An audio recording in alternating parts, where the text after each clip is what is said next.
Good day, we are the Group 4 and we are going to present our report. Our objectives is to discuss about ECDIS with regards to adjustment of settings, keep safe distance and maintain safety of navigation. First is about the adjustment of settings.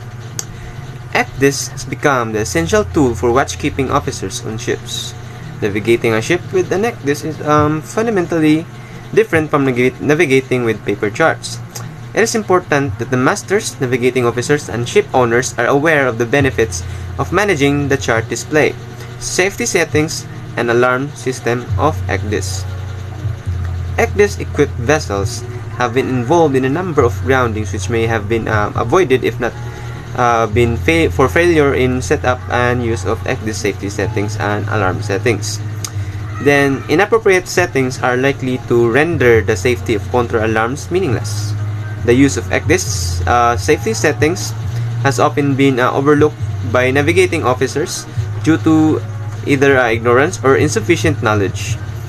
Deck officers may be unfamiliar with the setup and use of ECDIS alarms, thereby increasing the risk of grounding in shallow waters and causing other unwanted situations. Appropriate safety settings are of paramount importance of ECDIS display.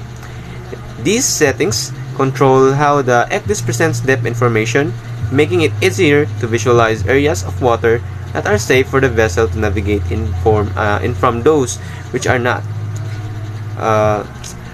These values can be entered in Furuno ECDIS, which is with the following steps mentioned below. So, number 1 is like to go to the main menu here, as can you see in the picture, and then select chart display. Then after that, for the step number 2, you are going to select the main tab to display it. So we will now go to the safety contour. So what is safety contour? So the safety contour is the most important parameter of all the safety settings for the display of unsafe water areas, detecting isolated dangers and triggering anti-grounding alarms. The safety contour is basically the outline which marks the division between safe and unsafe waters. The contour blue is used to indicate the unsafe areas, while white or gray for safe areas. The default safety control, if not specified by the mariner, is set to 30 meters. The blue color in traditional paper chart does not provide a vivid picture of shallow water. The depths mentioned in the blue part of a paper chart may be shallower for a deep draft vessel, while safe for a vessel with a smaller draft. Unlike paper charts, ECDIS allows the officer to set safety parameters according to the ship's static or dynamic particulars. The safety contour can be calculated as follows. So there's a formula. So what we call safety contour is equals to ship's draft plus squat plus UKC. UKC means under keel clearance minus the height of tide. So contours are present in the values of 5, 10, 15, 20, and 30, and so on. If the value set by the mariner is not available among the available depth contours, ECDIS selects the next deepest available contour in the ENC or electronic navigational chart. If within a specified time set by the user, the ship is about to cross the safety contour, an alarm will sound. Based on the value of safety contour, ECDIS displays the isolated danger symbol for underwater features and obstructions which may pose a danger to navigation. The isolated danger symbol is displayed if any under feature like wrecks, rocks, or other obstructions has depth less than the safety contour in waters beyond safety contour. Safety depth settings. The sole purpose of the safety depth is to portray spot surroundings either in gray or deeper depths or black for shallower depths compared to the safety depth value entered by the navigating officer, thereby highlighting the potentially safe and unsafe areas. The safety depth value are the other aspect of ECDIS. Safety depth is normally the ship's draft plus squat. Now, the question is, why do we need to mention safety depth when safety contour can demarcate between safe and unsafe waters? Well, it is also logically to select safety depth equal to safety contour. Some soundings on the shoulder or shoal side of the safety contour will be gray because they are deeper than the safety depth set by the mariner. Although shallower than the safety contour selected by ECDIS. The depths below safety contour may not always be non-navigable. Suppose, for example, if safety depth and safety contour are not, are set to 11 meters, the ECDIS will emphasize the depth contour equal to deeper than a selected contour which is 20 meters, whichever is available in the electronic navigational chart. Thus, we can see that water areas with depths between 11 meters to 20 meters are navigable but are below the safety contour.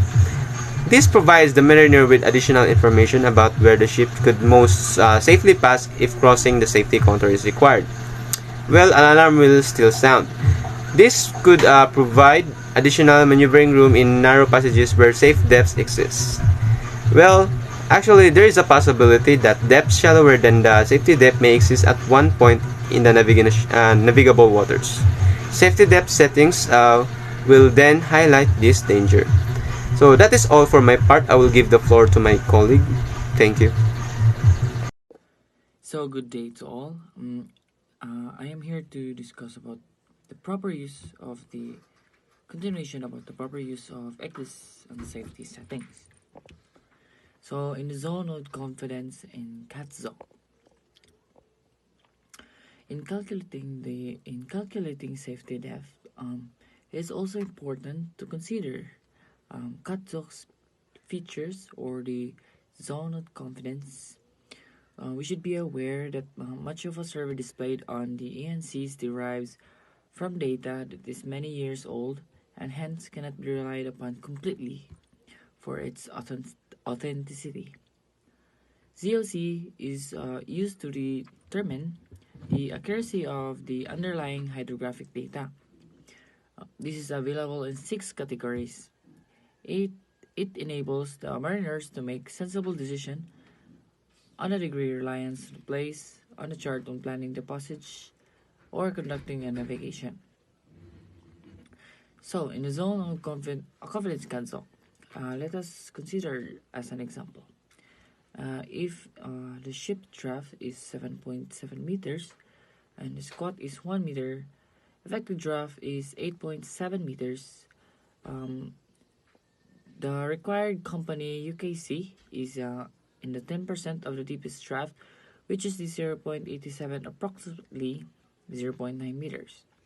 Thus, we see that the total depth required complying with the UKC policy is 9.6 meters. Safety depth value can be set as 10 meters. However, we haven't yet considered the depth accuracy as per ZOC. Let us consider that the CATZOG in this area is category B, which implies that there is be an error of 1 meters plus 2% of depth will be equal to 1.2 meters. Therefore, if the CATZOG error is allowed, the minimum depth required will be 10 meters plus 1.2 meters will be 11.2 meters. A safety depth cannot be entered in decimal in ECDIS. We can enter 12 meters as the safety depth. During the passage planning, it is essential that a CATZOG is displayed and noted for all stages of the voyage. So here's an example of CATZOG in category B. So next in the shallow contour. The shallow contour highlights the gradient of the seabed. It is considered to be grounding depth. For example, this is a depth below which the ship will definitely go aground. This value can be set equal to the ship's draft. Therefore, if ship's draft is 7.7 meters, shallow contour value can be set as 8 meters. The ECDIS will then display the next depth contour available in ENC. All of the areas between the 0 meters depth and the shallow contour is therefore not navigable at all and appears hatched. As I have already mentioned earlier, the division between safe and unsafe water is highlighted by charged coloring.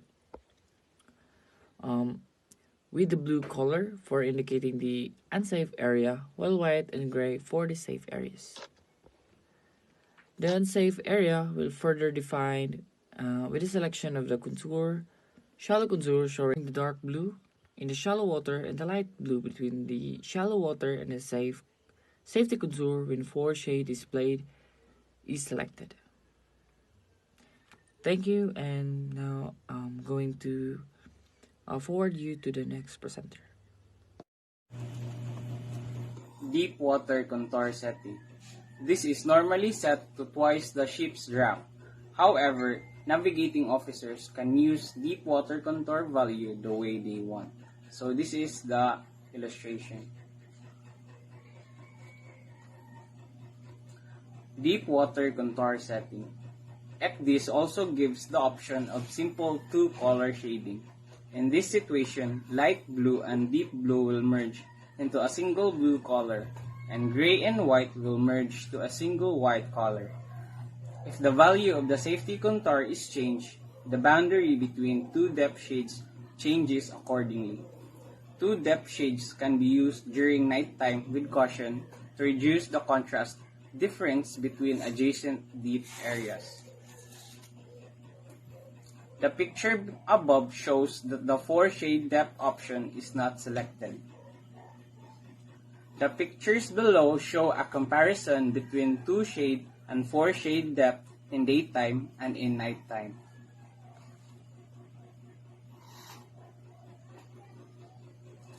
Anti-grounding function.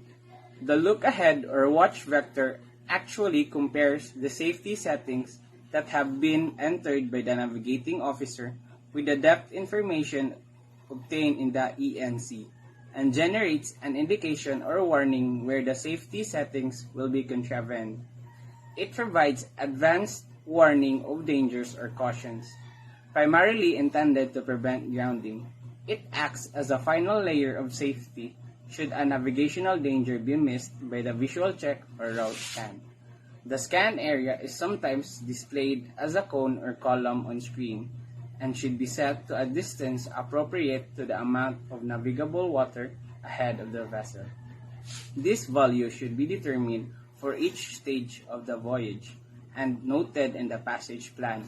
Many officers fail to realize the significance of the safety contour and do not make proper use of the look-ahead vector. So here is how to activate own ship check-in feature in the ECDIS. Step 1. Go to chart menu and select initial settings. Step 2. Open the menu displayed at the left and choose chart alert parameters. Step 3. Click the check area tab. Step 4. Set ahead time or ahead distance. Step 5. The around field allows the officer to set fixed areas. So here are the visualized chart. Note that it is the largest chart available and selected. Note that chart alert feature should be highlighted so as to trigger the audible alarm whenever safety contour is breached. It is required to amend the alarm parameters from their previous settings when beginning a new voyage. The alarm parameters need adjustments throughout the voyage to ensure they are optimized for the prevailing circumstances and conditions. ECDIS is a valuable asset in assisting navigators and providing them with more detailed situational awareness. However, until used accurately and properly, ECDIS may contribute to accidents rather than preventing them. That's all. Thank you. Thank you, colleague. And now I will report the next topic, which is keeping a safe distance on waterways. When you are out on the water, you must always keep a safe distance from people, other vessels, structures, and the shore. So here are the rules. Next slide. So a safe distance. As what I've said earlier, that all vessels must keep a safe distance from people, other vessels, structures, and the shore. So the purpose of having a safe distance gives you enough space to avoid a collision or to injure people or damage to things. So as the skipper, you must constantly judge your distance from other vessels and people around you. When judging, you must always consider the circumstances and condition. For example, the weather, visibility, other vessels, your speed, and any obstruction. So next slide. Minimum distances. You must always keep a safe distance in certain situations. There are also specific minimum distance you must keep from people, other vessels, structures, and the shore. So when you are in one of these vessels or situations, or if it's not possible to keep the minimum distance, always remember that you must always keep a safe distance and travel at safe speed. So that's all for my report, and now I will give the floor to my colleague to continue the discussion. So thank you, co-colleague. So now let us proceed for another further information about the keep safe distance of safety navigation from people. So powered vessels, including sailing boats over 5.5 meter long and personal watercraft or PWC, must keep a minimum distance of 60 meters from these following, such as the people in water, including swimming and surfing areas, the boundaries of designated swimming areas and surf zones marked by signs, and lastly is a dive flag or float. And further, it must take extra care when you're within 200 meters of divers and spearfishers, so that they can be up to 100 meters from their float or flag. So, for defining normal ship behavior and safety distance to other ships in open waters, first is when ships approach each other, so there are recommendations on the minimum distance to keep, such as that the geometrical shape that this distance forms around the vessel is defined as the ship domain, and it has been studied within the early years of 1970s. So the process in computer capacity and the introduction of automatic identification system or AIS challenge SSPA to further investigate the domain and use new methods and knowledge. Next is when performing maritime spatial planning and when implementing traffic separation schemes or when building maritime infrastructure, it is very important to understand normal ship behavior. And lastly is this too, which is a poor understanding of how a ship normally behaves may lead to unreliable estimations of risk at sea. So to assess how ship domains vary under different geographical settings and in different types of meetings, SSPA performed a case study. So our researchers of this study studied over 600,000 ship encounters at 36 locations around the Swedish coast. And for the conclusion that the ship domain has the shape of an ellipse with half-axis radii of 0.9 and 0.45 nautical miles in open waters. In contrast to previous research, it has also been discovered that the ship domain is unrelated to the length of the ship. So that's all for my part, and I will give other floor for my co-colleague. From other vessels, structures, and ashore. Powered vessels traveling at a speed of 6 knots or more must keep a minimum distance of 30 meters from other vessels, including when these vessels are moored or at anchor. Structures including jetties, bridges, and navigation markers the shore. All vessels are expected to comply with international regulations and practices as they navigate in open waters and in waterways. As ships approach each other, the distance between them must be well clear. This well cleared area surrounding the ship is often referred to as the ship domain and has no fixed or defined minimum distance according to the regulation. Normal behavior is considered to be safe behavior at sea, or in other words, vessels that deviate from the normal behavior may be regarded as uncomfortable to the other vessels and thereby result in an increased risk of collision.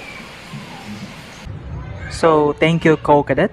Next, we will be tackling about the IMO recommendation for maintaining safety of navigation. So I've gathered four recommendations for IMO for maintaining the safety of navigation. So first recommendation is that the officer of the watch should at all times comply with the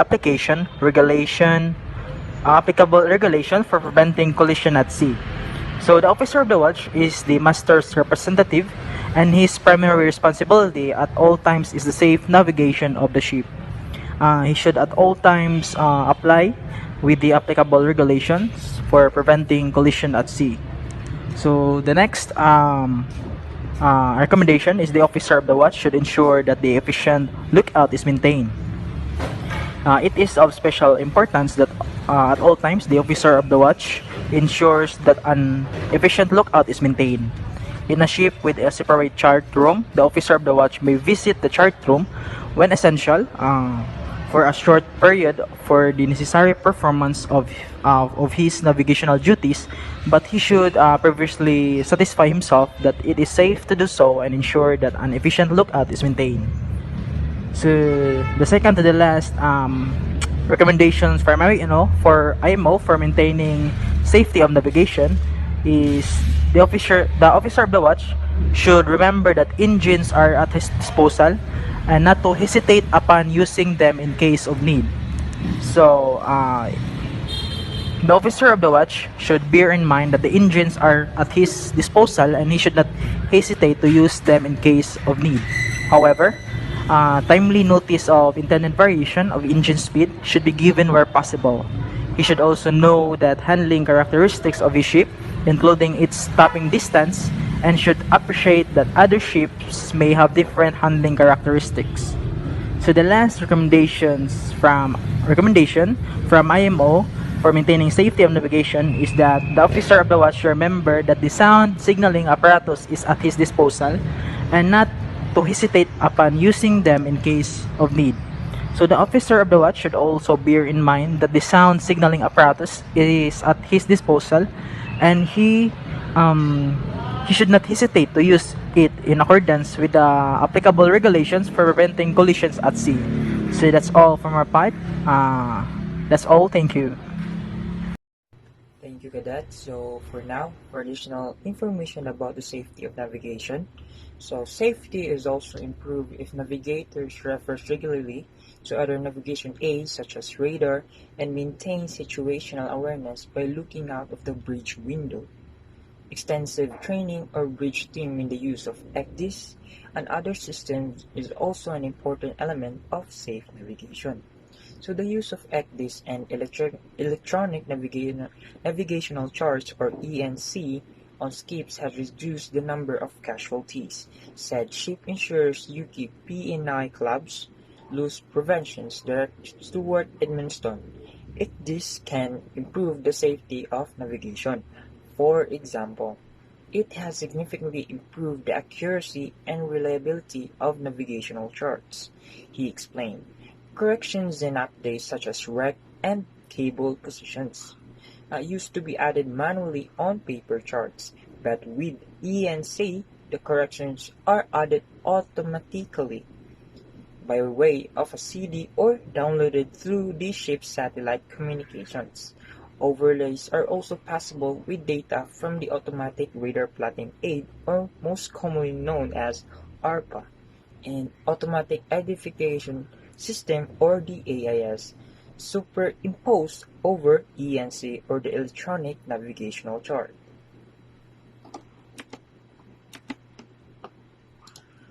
Next is the International Convention on Standard of Training, Certification, and Watchkeeping of Seafarers 1978, or the STCW.